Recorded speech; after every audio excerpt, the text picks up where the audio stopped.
بسم اللہ الرحمن الرحیم۔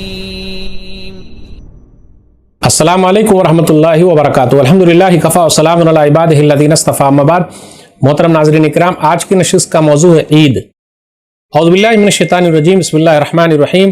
وَلِتُكْمِلُوا الْعِدَّةَ وَلِتُكَبِّرُوا اللَّهَ عَلَىٰ مَا هَدَاكُمْ وَلَعَلَّكُمْ تَشْكُرُونَ۔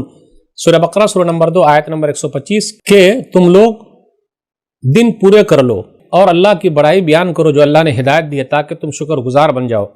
اسلام کے اندر سالانہ 2 ہی عید ہے، عید اور بقرعید، تیسری کوئی عید نہیں ہے۔ ہاں، ہفتے میں ایک عید ہے جو جمعہ کا دن ہے۔ سنن نبی داؤد کتاب الصلاۃ کتاب نمبر 2 حدیث نمبر 1134، انس رضی اللہ تعالیٰ عنہ کہتے ہیں کہ رسول اللہ صلی اللہ علیہ وسلم مدینہ آئے اور وہاں لوگوں کے لیے کھیلنے کے 2 دن تھے، تو نبی صلی اللہ علیہ وسلم نے پوچھا ما ھذان الیومین، یہ دونوں دن کیا ہے؟ تو ان لوگوں نے کہا کنا نلعب بہما فی الجاہلیہ، ہم لوگ زمان جاہلیت میں کھیلا کرتے تھے۔ تو نبی صلی اللہ علیہ وسلم نے فرمایا ان اللہ قد ابدلکم بہما خیرا منہما یوم الاضحیٰ و یوم الفطر، کہ اللہ تعالیٰ نے ان دونوں دنوں کے بدلے 2 بہتر دن تم لوگوں کو دیے ہیں، ایک ہے عید الاضحیٰ اور ایک ہے عید الفطر، ایک ہے یوم الاضحیٰ یعنی اضحیٰ کا دن اور ایک ہے عید الفطر فطر کا دن۔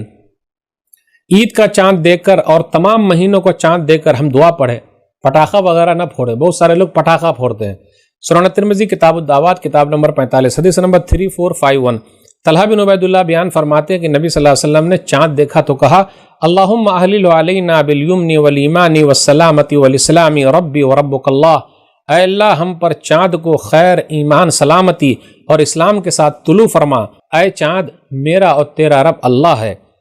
عید کی نماز سے پہلے غسل کر لیں۔ معطا کتاب العیدین حدیث نمبر 2، نافع بیان فرماتے ہیں کہ عبداللہ بن عمر رضی اللہ تعالیٰ عنہ کان یغتسل یوم الفطر قبل ان یغدو الی المصلی، عیدگاہ جانے سے پہلے غسل کر لیتے تھے۔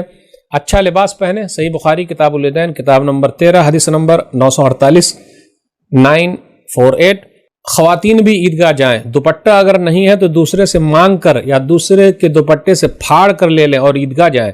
صحیح بخاری کتاب العیدین کتاب نمبر 13 حدیث نمبر 980 980۔ لیکن یہ کب ہوگا؟ جب حالات اچھے ہوں، اور اگر حالات اچھے نہیں ہیں تو گھر کے اندر ہی ادا کرنا ہے۔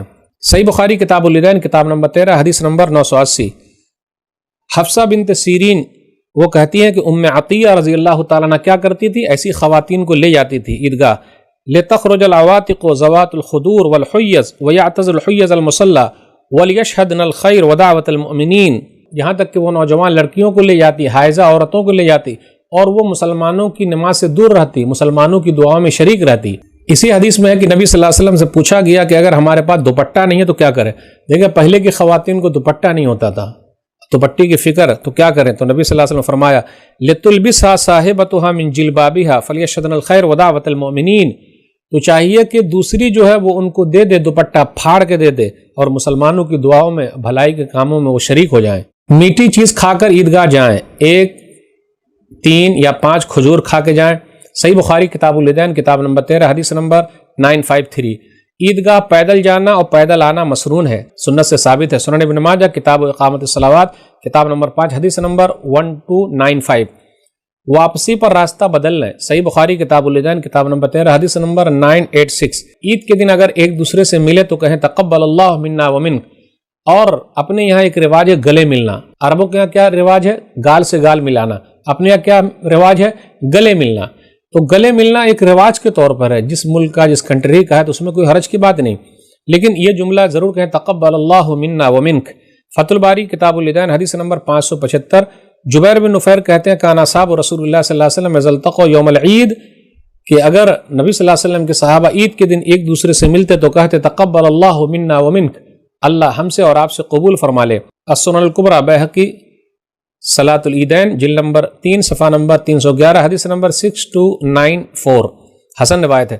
خالد بن معدان کی ملاقات عید کے دن واصلہ بن اسقر رضی اللہ تعالی عنہ سے ہوئی تو کہا تقبل اللہ منا ومنک، اللہ ہم سے اور آپ سے قبول فرما لے۔ عیدگاہ آتے جاتے تکبیرات کہتے رہیں، السنن الکبریٰ بیہقی کتاب صلاۃ العیدین حدیث نمبر 6130۔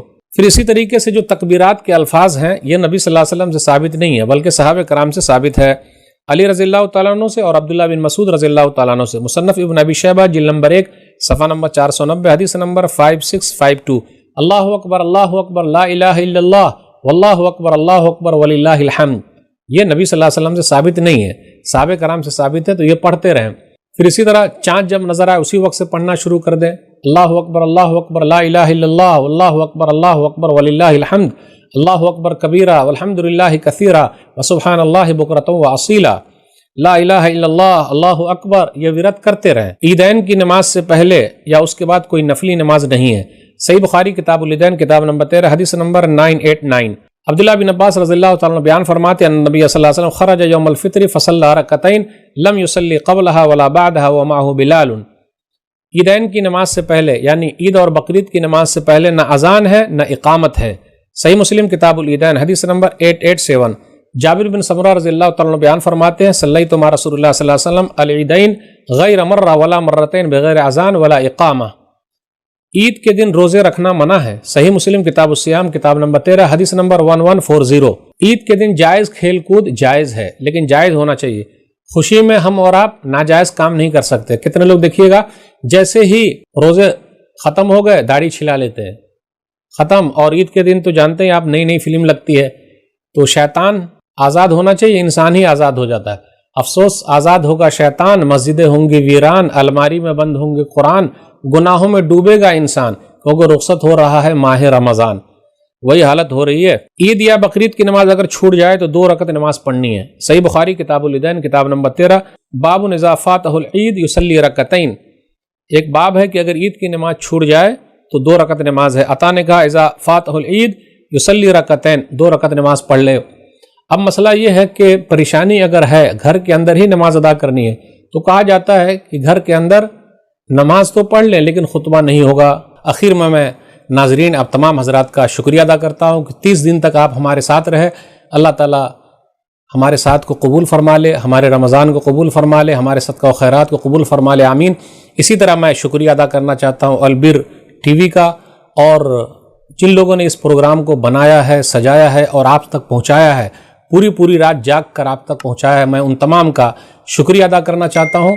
اللہ تعالیٰ ان لوگوں کی محنت کو قبول فرما لے، اللہ تعالیٰ اس محنت کو ان کے میزان حسنات میں جگہ دے دے، آمین۔ دعا میں یاد رکھیے، انشاءاللہ پھر ملاقات ہوگی۔ والسلام علیکم ورحمۃ اللہ وبرکاتہ۔